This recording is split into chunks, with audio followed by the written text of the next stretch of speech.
Hello friends, आपका स्वागत है एग्ज़ाम फीवर यूट्यूब चैनल में। दोस्तों, CTET हो चाहे UPTET हो या फिर कोई भी स्टेट का TET एग्ज़ाम हो, अगर आप पेपर 2 की तैयारी कर रहे हैं तो उसमें आपने अगर सामाजिक अध्ययन लिया है यानी कि SST, तो आपको कुछ जो टॉपिक हैं जो कॉमन टॉपिक्स हैं, जैसे कि आपको पहले भी मालूम होगा, आपने अगर अपना सिलेबस देखा होगा उसमें इतिहास आता है, भूगोल आता है। तो इतिहास, भूगोल, इन सभी के टॉपिक वाइज मैं आपको वीडियो, थ्योरी और क्वेश्चन एंड आंसर्स आपको अच्छे से समझाऊंगा। तो अभी हम शुरू करेंगे आज से। तो पहला टॉपिक है इतिहास के स्रोत, यानी कि आपने टॉपिक पढ़ा होगा कब, कहाँ और कैसे। तो कब, कहाँ और कैसे के बारे में जानेंगे इस वीडियो में। उसके बाद के जो वीडियो हैं उसमें जैसे कि प्रारंभिक समाज, प्रथम कृषक और चरवाहे, प्रारंभिक नगर, उसके अलावा प्रारंभिक राज्य, प्रथम साम्राज्य, इस तरीके के जो भी आप टॉपिक आप देखेंगे अपने सिलेबस में, वो सभी टॉपिक वाइज क्वेश्चन आंसर और थ्योरी मैं आपको अच्छे से कराऊंगा। तो सबसे पहले हम थ्योरी करेंगे।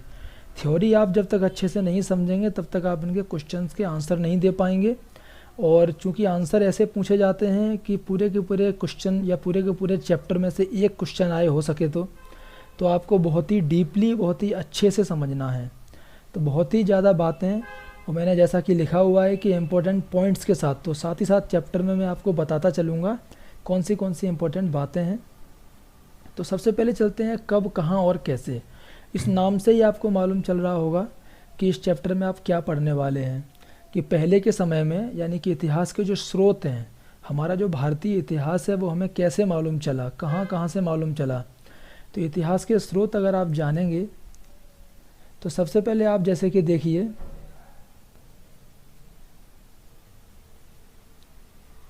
इतिहास के जो स्रोत हैं हमें मालूम चलता है हमारे धर्म ग्रंथों से। धर्म ग्रंथ जो कि हमें बताते हैं कि अभी से पहले क्या क्या हुआ था। हमारे जो महान लेखक हैं उन लोगों ने लिख के रखा हुआ है उन ग्रंथों में कि इससे पहले कौन से राजा थे या पहले क्या होता था समाज में। उसके अलावा हमारे जो ऐतिहासिक ग्रंथ हैं उनसे भी हमें काफ़ी जानकारियाँ मिलती हैं। कैसे जानकारियाँ मिलती हैं वो भी मैं आपको आगे बताऊंगा। प्रत्येक टॉपिक को, धर्म ग्रंथ को, ऐतिहासिक ग्रंथ को, इनको मैं आपको एक्सप्लेन भी करूंगा। और तीसरा टॉपिक नंबर आता है विदेशियों का विवरण। कि विदेशी लोग, आपको मालूम है मुग़ल आए थे, अंग्रेज़ आए थे, पुर्तगीज आए थे, बहुत सारे देशों के लोग इंडिया में आए थे। तो उनके साथ साथ उनके लेखक भी आए थे। उन लोगों ने क्या लिखा और पुरातत्व के साक्ष्य, जो पुरातत्व संबंधी जो साक्ष्य हैं, तो उनमें भी हमें बहुत सारी जानकारी, महत्वपूर्ण जानकारी मिलती है हमारे देश के इतिहास के बारे में। तो सबसे पहले हम पढ़ेंगे हमारे धर्म ग्रंथ। धर्म ग्रंथ का अगर नाम आता है तो एक नाम सबसे पहले आता है, वो है वेद। तो वेद क्या है दोस्तों? भारत का जो सबसे प्राचीन धर्म ग्रंथ हैं वो वेद हैं। और इनके जो संकलनकर्ता हैं, इनको जो इकट्ठा किया है वो हैं वेद व्यास को माना जाता है। वेद 4 हैं, ऋग्वेद, यजुर्वेद, सामवेद और अथर्ववेद। तो यहाँ से एक बात आपको मालूम चली, इम्पोर्टेंट बातें हैं, इनको नोट करते जाइए कि वेदों के संकलनकर्ता हैं महर्षि कृष्ण द्वैपायन वेद व्यास, इन्हीं को माना जाता है वेदों का संकलनकर्ता। तो बात करें ऋग्वेद की, तो ऋग्वेद जो कि सबसे पुराना ग्रंथ है, इसमें 10 मंडल हैं, 1028 सूक्त, बालखिल्य पाठ के 11 सूक्तों के सहित, और 10,462 ऋचाएँ हैं। और इस वेद की ऋचाओं को पढ़ने वाले ऋषि को होत्र कहते हैं। तो आपको ध्यान क्या रखना है कि होत्र, अगर क्वेश्चन आता है कभी होत्र के बारे में, तो आपको ऑटोमेटिक क्लिक होना चाहिए दिमाग में कि जो ऋग्वेद की जो ऋचाएँ हैं उनको पढ़ने वाले ऋषियों को होत्र कहा जाता था। ऋग्वेद का जो दूसरा मंडल है उसमें सूर्य देवता सावित्री को समर्पित प्रसिद्ध गायत्री मंत्र है। अगर क्वेश्चन आता है कहीं पर भी गायत्री मंत्र कहाँ से लिया गया है, ऋग्वेद के दूसरे मंडल से, जो कि सूर्य देवता के लिए है। और इसका जो 9वां मंडल है उसमें सोम देवता का भी उल्लेख किया गया है। अभी आप सोचेंगे कि ओनली 9वां, 10वां, दूसरा, इन्हीं मंडलों के बारे में क्यों बताया गया है। कुछ इंपॉर्टेंट बातें हैं ये जो कि अक्सर एग्जाम में पूछी जाती हैं या किसी पैराग्राफ में आ जाती हैं। तो आपको अगर जानकारी होगी तो समस्या नहीं होगी क्वेश्चन के सॉल्व करते टाइम पर। ऋग्वेद का जो 10वां मंडल है उसके पुरुष सूक्त में वर्णों की उत्पत्ति का उल्लेख हुआ है। तो अभी आपको मालूम चल गया, जो हमारे समाज में आज भी जो वर्ण भेद व्याप्त है, जैसे कि क्षत्रिय, ब्राह्मण, तो ये वर्ण जो बताए गए थे वो कहाँ पे उल्लेख है इनका, ऋग्वेद के 10वें मंडल में। ये आपकी जनरल नॉलेज के लिए भी काफ़ी अच्छी बात हो जाएगी। अभी देखेंगे यजुर्वेद। ऋग्वेद जो कि सबसे पुराना वेद है, उसके बाद उल्लेख होता है यजुर्वेद का।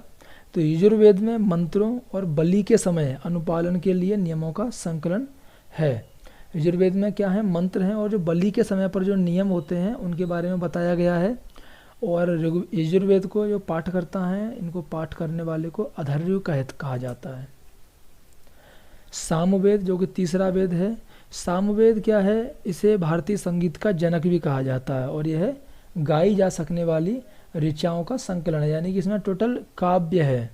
और सामदेव के पाठकर्ता को उद्ग्रात बोला जाता है। तो इन सभी के बारे में दिया गया है, अधर्यु, उद्ग्रात। तो इनको आप नोट करते जाइए, कहीं एक साइड में नोट्स बनाते जाइए। अथर्ववेद चौथा जो वेद है, इसमें स्तुति मंत्रों के अतिरिक्त जादू टोना, तंत्र मंत्र, वशीकरण और अन्य बहुत सारे जो अंधविश्वास हैं इनका वर्णन किया गया है। तो वेदों के बारे में आपको मालूम चला। वेदों से भी हमें हमारे इतिहास के बारे में काफ़ी जानकारी मिलती है। वेदों के अलावा कुछ ऐतिहासिक ग्रंथ और हैं, जिन्हें कि अन्य ग्रंथ भी बोल सकते हैं। तो उनमें से एक है अरण्यक ग्रंथ। अरण्यक ग्रंथ क्या होते हैं, जिन ग्रंथों को वनों में पढ़ा जाता था उन्हें बोला जाता था अरण्यक ग्रंथ, क्योंकि अरण्य मीन्स वन होता है। प्रमुख अरण्यक ग्रंथ 7 हैं। कौन से प्रमुख अरण्यक ग्रंथ हैं? ऐतरेय अरण्यक, शंखायन, तैतरीय, मैत्रायणी, माध्यान्दिन, बृहदारण्यक, तलवकार। ये 7 अरण्यक ग्रंथ हैं जो कि आपके सामने हैं। इनके नाम को आप थोड़े टाइम तक 4-5 बार रिपीट करेंगे तो आपको इतना याद हो जाएगा कि जब कभी आपके सामने दोबारा से आएंगे तो आप बता सकते हैं कि ये जो ग्रंथ हैं वो अरण्यक ग्रंथ हैं। अन्य ग्रंथों में अरण्यक ग्रंथ के अलावा होते हैं उपनिषद। उपनिषद टोटल 12 माने गए हैं। उपनिषद का शाब्दिक अर्थ क्या होता है? गुरु के समीप निष्ठापूर्वक बैठना। टोटल 12 उपनिषद हैं। उनमें से पहला है ईशावास्य, केन, कठ, प्रश्न, मुंडक। जैसा कि आपने सुना होगा मुंडकोपनिषद, यानी कि उपनिषद में अगर मुंडक उपनिषद को बोला जाएगा तो उसे मुंडकोपनिषद बोला जाएगा। मुंडकोपनिषद मैंने क्यों बोला? क्योंकि सत्यमेव जयते जो हम आज बोलते हैं वो मुंडकोपनिषद से ही लिया गया है। मांडूक्य, ऐतरेय, तैतरीय, श्वेताश्वर, छांदोग्य, बृहदारण्यक और कौशितकी। ये जो 12 उपनिषद हैं जिनका जिक्र मैंने किया है, इनको भी आप कुछ टाइम्स पर बार बार रिपीट करेंगे तो आपको ये भी ध्यान में रहेंगे। तो इन्हें आपको रटना नहीं है। सबसे पहली बात है, जो अरण्यक हैं, उपनिषद हैं, इन्हें रटना नहीं है। इन्हें बस आप बार बार रिपीट करते रहिए। जब आप रिवीजन करेंगे, पढ़ेंगे, इससे क्या होगा, आपको जानकारी हो जाएगी। क्योंकि क्वेश्चन इनसे रिलेटेड आ जाते हैं कभी कभी कि ये उपनिषद है या फिर ये वेद है या फिर अरण्यक है। कभी कभार ऐसे क्वेश्चन आपके पैराग्राफ में या कहीं पर भी देखने को मिल सकते हैं, तो आपकी ये हेल्प हो जाएगी।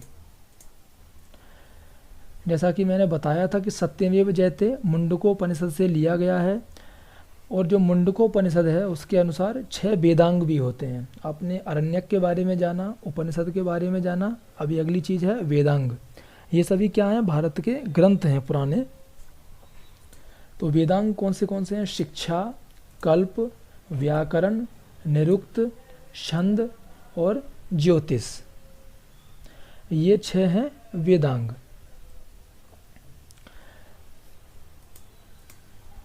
अभी बात आती है पुराणों की। तो भारत की जो ऐतिहासिक कथाएं हैं उनको अगर हम क्रमबद्ध विवरण अगर हम सबसे अच्छी जगह कहीं ढूंढेंगे तो वो हैं हमारे पुराण।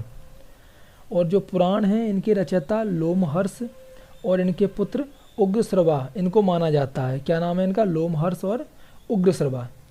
पुराणों की संख्या टोटल 18 है, लेकिन उनमें से केवल 5 ही पुराण हैं जिनमें राजाओं की वंशावली पाई जाती है। वो 5 पुराण कौन से हैं? मत्स्य पुराण, वायु पुराण, विष्णु पुराण, ब्राह्मण पुराण एवं भागवत पुराण। तो ये टोटल 5 पुराण हैं, इनमें राजाओं की वंशावली पाई जाती है। वैसे टोटल 18 पुराण बताए गए हैं और इनके रचयिता हैं लोमहर्ष और इनके पुत्र उग्रश्रवा। इसे भी आप याद रखिए पुराणों के बारे में भी। पुराणों के बाद जो अगली बात होती है हमारे ग्रंथों की, तो वो है दर्शन।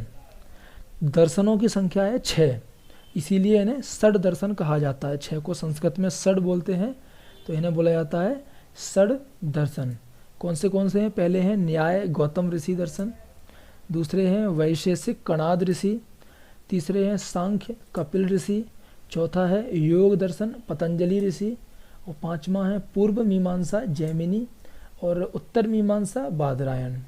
तो ये जो 6 दर्शन है, न्याय दर्शन, वैशेषिक, सांख्य दर्शन, योग दर्शन, पूर्व मीमांसा, उत्तर मीमांसा, और इनके सामने ऋषि के नाम भी लिखे हुए हैं, तो इन्हें आप अच्छे से ध्यान कर लीजिए। इसके बाद जैन साहित्य की बात आती है। जैन साहित्य को आगम भी कहा जाता है, और जैन धर्म का जो प्रारंभिक इतिहास है वो कल्पसूत्र से ज्ञात होता है। कल्पसूत्र क्या है? कल्पसूत्र ऐसे सूत्र होते हैं जिनमें विधि नियम का प्रतिपादन किया गया है, उन्हें बोला जाता है कल्पसूत्र। और कल्पसूत्र से हमें क्या मालूम चलता है? कल्पसूत्र से हमें जैन धर्म का जो प्रारंभिक इतिहास है वो मालूम चलता है। ठीक है, तो कल्पसूत्र के भी कितने 4 भाग हैं। कौन से हैं? स्रोत सूत्र, गृहस्थ सूत्र, धर्म सूत्र और शुल्ब सूत्र। ये सभी जैन धर्म का अगर इतिहास मालूम करना है तो कल्पसूत्र पढ़ेंगे। तो कल्पसूत्र में भी जो 4 उनके भाग हैं। अब उसके अलावा इसमें से जो पहला है स्रोत सूत्र, तो स्रोत सूत्र के भी कुछ उपविभाग हैं। कितने उपविभाग हैं? 11। कौन से हैं? आपस्तंभ, आश्वायायन, कात्यायन, जैमिनी, द्राहयायन, बौधायन, मानव, लाट्यायन, वैतान, सांख्यायन और हिरण्यकेशी। ये सब जितने भी अगर नाम आपको पहली बार पढ़ने में आ रहे हैं तो इन्हें अच्छे से आप ध्यान करके पढ़ें और बार बार रिवाइज करें, क्योंकि ये नाम ऐसे हैं, हो सकता है कहीं पर भी आपके आ सकते हैं, और जो कि पेडागोजी के साथ ये क्वेश्चंस आते हैं तो आपको काफ़ी काम भी आ सकते हैं ये। उसके अलावा कौन से सूत्र थे? गृह सूत्र, धर्म सूत्र, शुल्ब सूत्र। तो इनके पाठ भी या इनके उपविभाग भी हम जानेंगे। गृह सूत्र के उपविभाग हैं कौशिक, खादिर, गोमिल, द्राहयायन, पास्कर, भारद्वाज, मानव और सांख्यायन। ये हैं गृह सूत्र के विभाग। और धर्म सूत्र के उपविभाग हैं गौतम, विशिष्ट, विष्णु और हरित। ये हो गए किसके? धर्म सूत्र के उपविभाग। जैन ग्रंथ भगवती सूत्र में, जो एक जैन ग्रंथ है भगवती सूत्र, उसमें महावीर के जीवन कृत्यों और अन्य समकालिकों के साथ उनके संबंधों का विवरण मिलता है। तो अगर आपको पूछा जाता है कि जो महावीर स्वामी हैं उनके जीवन कृत्यों और उनके समय की जो घटनाएं हैं उनका विवरण कहाँ मिलेगा, तो जैन धर्म ग्रंथ है भगवती सूत्र, वहाँ से आपको मिल जाएगी, सभी बातें पता हो जाएंगी। तो आप इस ग्रंथ का नाम याद रखिए। कल्हड़ जो एक महान रचयिता थे, उनके द्वारा रचित पुस्तक है राजतरंगिणी। इसका संबंध किससे है? कश्मीर के इतिहास से है। तो अगर क्वेश्चन आता है कल्हड़ ने कौन सी पुस्तक लिखी थी जो कि कश्मीर के इतिहास से संबंधित है, तो वो है राजतरंगिणी। अगर इसका अपोजिट भी आता है तो उसके रचयिता हैं कल्हड़। अरबों की सिंध विजय का वृत्तांत है, वो अली अहमद की पुस्तक है चचनामा। उसमें वृत्तांत पूरा सुरक्षित है, मिल जाता है। अरबों ने किस तरह से सिंध विजय की थी, तो उसका वृत्तांत कहाँ मिलेगा? चचनामा में। संस्कृत भाषा व्याकरण की पहली पुस्तक है, उसका नाम है अष्टाध्यायी। याद कर लीजिए इस बात को। अगर संस्कृत भाषा की व्याकरण की पहली पुस्तक कौन सी है? अष्टाध्यायी। ये किसने लिखी थी? पाणिनि ने। और पतंजलि ने अष्टाध्यायी पर महाभाष्य नामक टीका लिखी है। ये सभी बातें बहुत ही इंपॉर्टेंट हैं और मैंने ओनली इम्पोर्टेंट बातों को ही लिखा है, और उसमें से भी जो आपको याद करने वाली बातें हैं उनको मैंने रेड कलर किया है, तो आप ध्यान से इसको पूरे नोट्स को आप अपने सेव कर सकते हैं। अभी देखेंगे हम विदेशी लेखक, क्योंकि यहाँ तक हमें अपने इतिहास के बारे में जानकारी हुई थी भारतीय धर्म ग्रंथों से, हमारे जो दूसरे ऐतिहासिक ग्रंथ हैं जैसे अरण्यक, उपनिषद, दर्शन और जैन साहित्य से, सूत्रों से। अभी हम जो विदेशी लेखक आए थे भारत में, उन्होंने भी बहुत सारी किताबें लिखी हैं। तो उनकी किताबें जो कि उनके देश में कुछ हमारे देश में मिली हैं, उनसे भी हम जानकारी ले सकते हैं। जैसे कि पहली बात आती है मेगास्थनीज की। मेगास्थनीज का नाम आपने ज़रूर सुना होगा। मेगास्थनीज सेल्यूकस निकेटर का राजदूत था, जो कि 302 ईस्वी पूर्व में भारत में चंद्रगुप्त मौर्य के राज दरबार में आया था। और इसकी पुस्तक थी इंडिका। इंडिका में इसने मौर्य युगीन समाज और संस्कृति के विषय में लिखा हुआ है। तो याद रखिए मेगास्थनीज की पुस्तक इंडिका है, जिससे हमें भारत में उस समय चंद्रगुप्त मौर्य के साम्राज्य 302 ईस्वी पूर्व के समय के बारे में बहुत सारी जानकारियाँ मिलती हैं। अगले जो लेखक हैं डायमेकस जो कि सीरियन नरेश अंतियोकस का राजदूत था और जो भारत में बिंदुसार के समय पर आया हुआ था। तो बिंदुसार के राज दरबार के समय पर कैसे शासन था, इनकी जो रचना है उसमें हमें मिल जाती हैं बातें। डायनोसियस ये मिस्र से आए थे। मिस्र नरेश टोलमी फिलडेल्फस का राजदूत था ये, जो कि अशोक के समय में अशोक के राज दरबार में भारत आया था। टोलमी का नाम आपने जरूर सुना होगा। टोलमी जो कि दूसरी शताब्दी में जिन्होंने भारत का भूगोल नामक एक पुस्तक लिखी थी, ये भी भारत में आए हुए थे। अगले लेखक हैं प्लिनी ने प्रथम शताब्दी में नेचुरल हिस्ट्री नामक पुस्तक लिखी। इन्होंने भी भारत की जर्नी की थी। और ये है पेरिप्लस ऑफ द इरिथियन सी।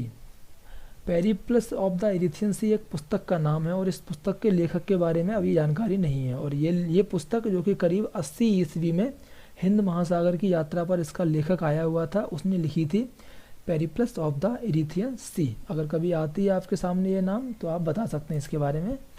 अगले जो लेखक हैं फायान के बारे में बहुत पढ़ा होगा अपने इतिहास में। फायान एक चीनी यात्री है जो कि गुप्त सम्राट थे उस समय, चंद्रगुप्त द्वितीय, उनके दरबार में 405 ईस्वी में भारत में आया था। वैनसांग जो कि हर्षवर्धन के शासनकाल में भारत आया था और यह बिहार में नालंदा जिला स्थित नालंदा विश्वविद्यालय में अध्ययन भी किया था और भारत से बौद्ध ग्रंथों को एकत्र करके ले जाने के लिए भारत स्पेशली आया था। वैनसांग चीन का यात्री था। अगला नाम है अलबरूनी महमूद गजनवी के साथ भारत आया था। इन्होंने अरबी में एक किताब लिखी है, किताब उल हिंद या तहकीक हिंद, जिसे भारत की खोज बोल सकते हैं हिंदी में। तो इतिहासकारों के लिए बहुत ही एक महत्वपूर्ण स्रोत है ये। अगले जो नाम है तारानाथ, आपको लग रहा होगा ये तो इंडिया नाम है, लेकिन ये तिब्बत से आए थे। तिब्बती लेखक थे तंग्यूर। इन्होंने नामक ग्रंथ की रचना की थी। ये तारानाथ तिब्बती लेखक हैं। इनकी जो रचना थी इसे तंग्यूर या फिर कंग्यूर भी बोल सकते हैं। अगले लेखक हैं मार्को पोलो 13वीं शताब्दी के अंत में पांड्य देश की यात्रा पर भारत आए थे और इनके विवरण में जो पांड्य इतिहास है उसके बारे में बहुत सारी उपयोगी बातें मालूम चलती हैं। अगर पांड्य इतिहास के बारे में जानना है तो मार्को पोलो की रचना को रेफ़र कर सकते हैं। ये तो हो गए विदेशी लेखकों से हमारे इतिहास के बारे में इतिहास के स्रोत मिले थे। अभी है पुरातत्व संबंधी साक्ष्य से मिलने वाली जानकारी। कुछ इंपॉर्टेंट बातें सिर्फ बताऊंगा आपको, बाकी ऐसे तो बहुत सारी बातें हैं जो कि मैं कभी बोलता रहूँगा तो भी समाप्त नहीं होंगी।